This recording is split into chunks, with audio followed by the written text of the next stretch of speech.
ठरलं तर मग या मालिकेच्या पुढील काही येणाऱ्या भागांचे लेटेस्ट त्याचबरोबर इंटरेस्टिंग अपडेट आपण आपल्या आजच्या या व्हिडिओमध्ये जाणून घेणार आहोत. अजिबात वेळ वाया न घालवता सुरुवात करूया आपल्या आजच्या या व्हिडिओला. तर आता आपण इथे असं पाहतोय की सायली हिच्याबरोबर सगळे घरातले वाईट वागत आहेत आणि ते सुद्धा अगदी अर्जुनच्या सांगण्यावरून ठरवून सगळे सायलीबरोबर वाईट वागत आहेत. तर आता इकडे अर्जुनला सुद्धा या गोष्टीचं खूप वाईट वाटतंय की आपल्यामुळे आपल्या बायकोला एवढा त्रास होतोय, सगळे तिच्याशी वाईट वागतायत, पण आता अर्जुन हा काही करू शकत नाही आहे. पण सायलीला खूप त्रास होतो. ही गोष्ट ज्यावेळेस अर्जुनच्या लक्षात येते त्यावेळेस अर्जुनला वाटतं की नाही, ऑलरेडी सायलीला मधुभाऊंचं एवढं टेन्शन आहे, त्यामध्ये हे मी काहीतरी नवीन अजून वाढवून ठेवलेलं आहे. नाही, सायली खूपच जास्त खचून जाईल ह्या सगळ्यात आणि मला माझी बायको खचलेली चालणार नाही. मग जर सायलीला मला पुन्हा नव्याने बूस्ट करायचं असेल तर मग मला काहीतरी केलं पाहिजे. मग मला काय बरं करता येऊ शकतं असा विचार आता अर्जुन करायला लागतो. मग तो विचार करतो आणि त्याला सुचतं की गेल्या वेळेस जेव्हा त्याचं आणि त्याच्या मित्राचं म्हणजे चैतन्याचं भांडण झालं होतं, ज्यावेळेस चैतन्य अर्जुनबरोबर बोलत नव्हता आणि अर्जुन डिप्रेस होत चालला होता, त्यावेळेस सायलीने काय केलं होतं तर सायलीने अर्जुनला 15 मिनिटांच्या डेटवरती नेलं होतं. 15 मिनिटात त्या दोघांनी गोळा खाल्ला, मारामारी म्हणजेच चहा आणि कॉफीचं मिक्सचर प्यायले, त्यानंतर एक डान्स परफॉर्मन्स बघितला, डान्स केलासुद्धा. सगळं आता अर्जुनला आठवायला लागतं.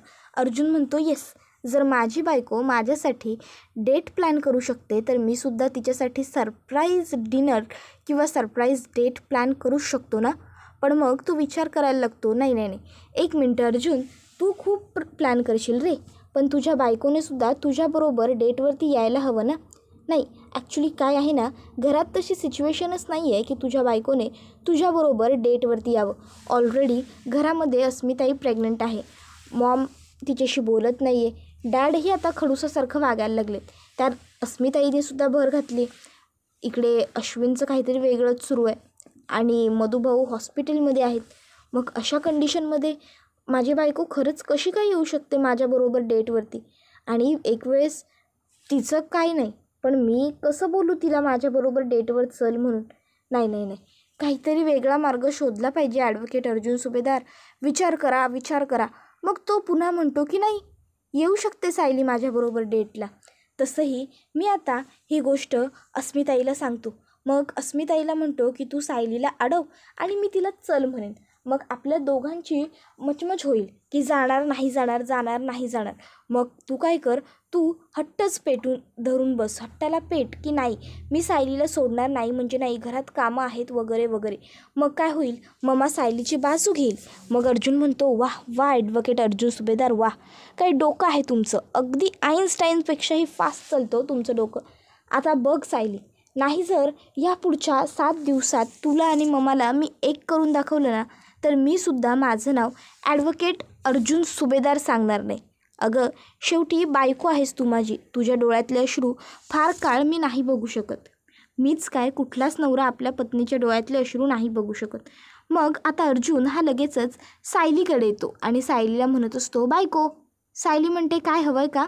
त्याबरोबर अर्जुन म्हणत असतो की मी काय फक्त तुला बायको, माझं काही काम असेल किंवा मला काही हवं असेल कीच म्हणतो का? सायली म्हणते सांगा ना काय काम होतं? त्यावर अर्जुन म्हणत असतो हे बघ बायको, अगं किती दिवस झाले आपण दोघं असे कुठे फिरायला गेलेलोच नाही आहोत, तर ना आपण मस्तपैकी आता फिरायला जाऊया, डेटवरती जाऊया ना. त्याबरोबर सायली म्हणत असते काय डेट? अहो ही वेळ आहे का डेटवरती जाण्याची? घरात बघताय ना काय सिच्युएशन आहे ती. मला कळत नाही आहे की तुम्हाला नको त्या वेळी ह्या नको त्या गोष्टी सुचतात तरी कशा हो? अहो घरातल्या ना सगळ्यांना सध्या आपली गरज आहे आणि आपण हे असं काहीतरी डेटवरती वगैरे जायचं, हे सगळं कसं वाटेल? अहो अस्मिताई प्रेग्नंट आहेत, त्यांना काही हवं नको ते बघायला लागतं. आता घरात गणपती बसतील, त्याची सगळी तयारी करायची आहे, म्हणजे जवळपास होत आली आहे तयारी, पण थोडंफार बाकी आहे, ते तर बघितलं पाहिजे ना. अर्जुन म्हणत असतो अगं हो, सगळ्या कामांचा मक्ता काय तूच घेतला आहेस? तू या घरामध्ये लग्न करून येण्या अगोदरपासून सुद्धा ह्या घरात गणपती बसतो.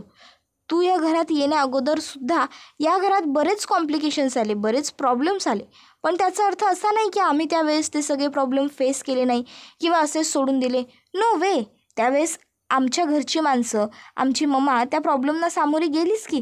मग आत्ताही मम्मा हे सगळं मॅनेज करू शकते, सो तू माझ्याबरोबर येतेस आणि आता आपण दोघंजणं डेटवरती जाणार आहोत.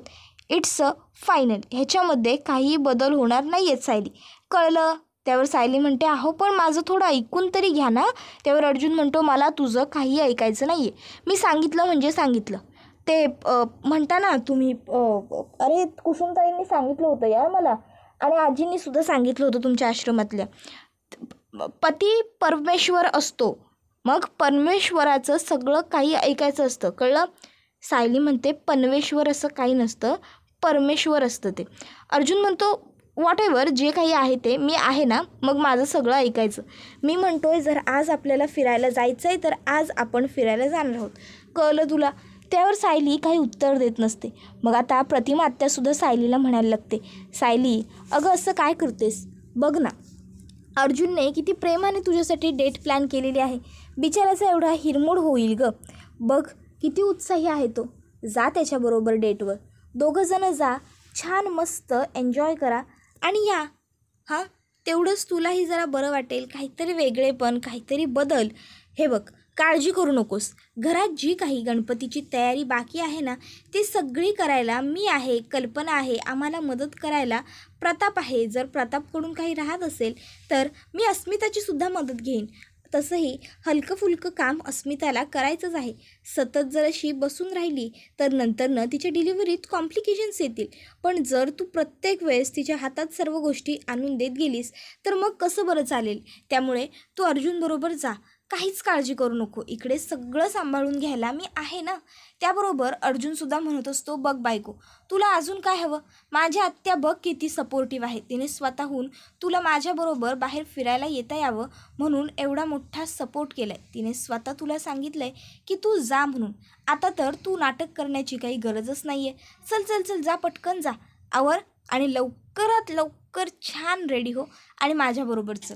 आणि हो, मस्त ड्रेस घाल बायको. त्यावर सायलीला आता वाटत असतं की अरे काय चाललं यांचं, यांना काय मूड सुचतोय. सायली म्हणत असते की नाही या, मी काही ड्रेस वगैरे घालणार नाही आणि मुळात तुमच्याबरोबर येणारच नाही आहे. प्रतिमात्या, हे बघा, काही गरज नाही आहे तुम्हाला सर्व भार एकटीने उचलण्याची. मी या घरची सून आहे ना, मग मी माझी कर्तव्य पार पाडणार. मी नाही जात आहे कुठेही. अहो, अश्विन भाऊजींची मनस्थिती सध्या काय आहे, आपण जर डेटवर गेलो तर त्यांना वाईट नाही का वाटणार. त्याबरोबर आता प्रतिमा आत्या म्हणत असते, अगं सायली, कोणाला काय वाटेल आणि काय नाही यासाठी प्रत्येक गोष्टीचा विचार तुम्हीच का करायचा. तुम्हालासुद्धा तुमचं पर्सनल आयुष्य आहे की, ते जगा की आनंदाने. सायली म्हणते, अहो हो प्रतिमा आत्या, पण त्याचा अर्थ असा होत नाही की आम्ही आमचं आयुष्य जगताना इतरांना त्रास दिला पाहिजे. अर्जुन म्हणत असतो की हे बघ बायको, मी जितकं सांगतो तू तितकं कर, चेंज करून ये आणि लवकर आपल्याला निघायचं आहे. चल जा लवकर. त्याबरोबर आता अस्मिता त्या ठिकाणी येते. अस्मिता ऐकते, चेंज करायचं आहे, जा पटकन. त्यावर अस्मिता विचारते, कोण कुठे जातं आहे. मग सायली आता अस्मिताला सांगते की हे मला डेटवरती घेऊन जातात. आता हे ऐकून अस्मिता डोक्यावरती थाप मारते आणि खाली कोसळत म्हणते, अरे अरे अरे अरे, इथं बहिणी प्रेग्नंट आहे, आईला एवढं बिचारीला कसं जमणार मखर बनवायला. तरीसुद्धा याला फक्त याच्या बायकोचंच पडलं आहे.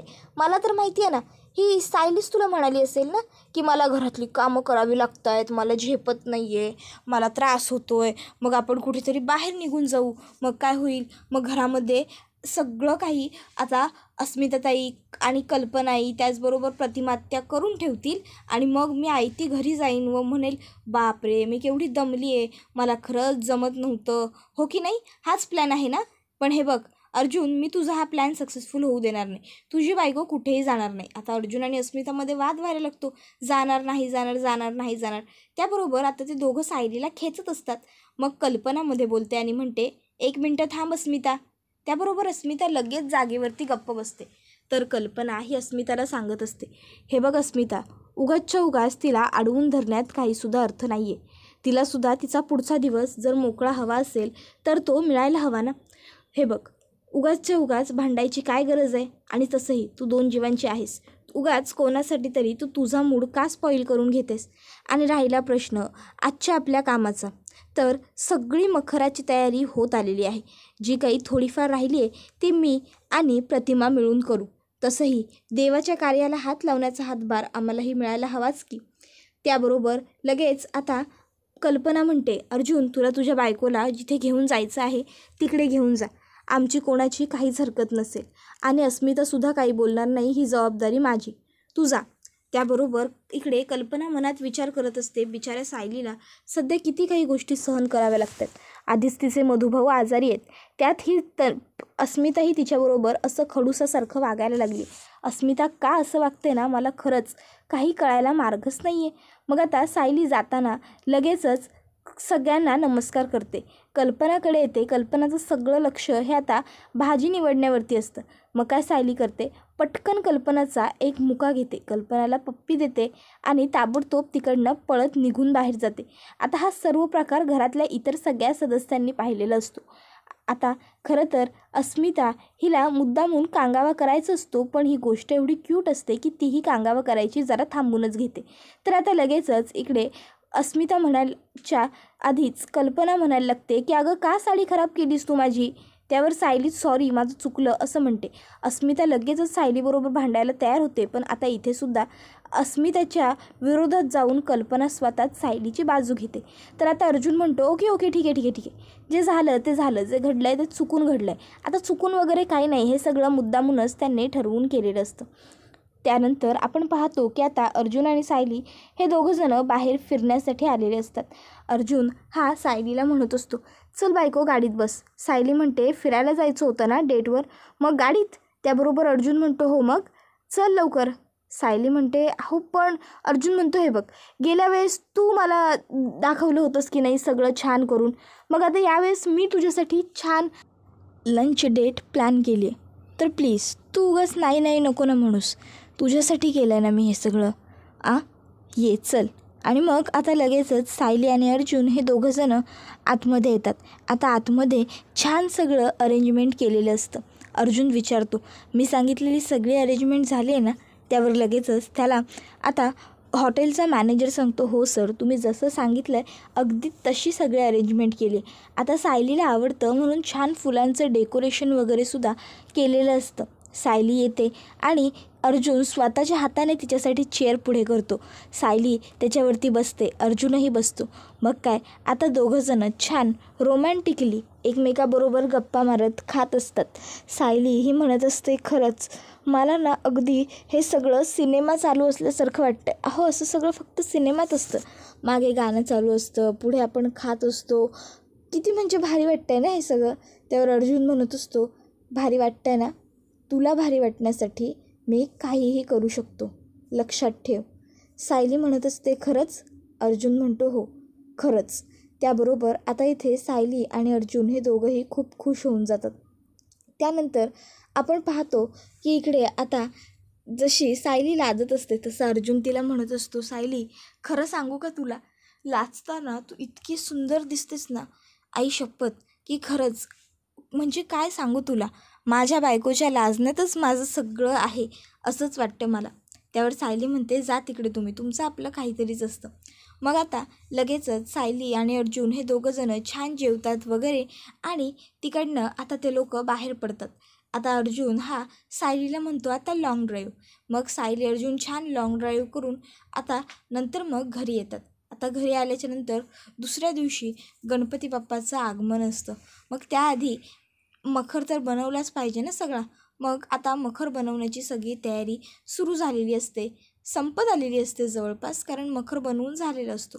पण आता इथे अस्मिताताई म्हणत असते की सायली झालं ना, फिरून वगैरे आलीस ना आता, मग आता लाग पटापट कामाना, की आता हात उचलतच नाही आहेत तुझे.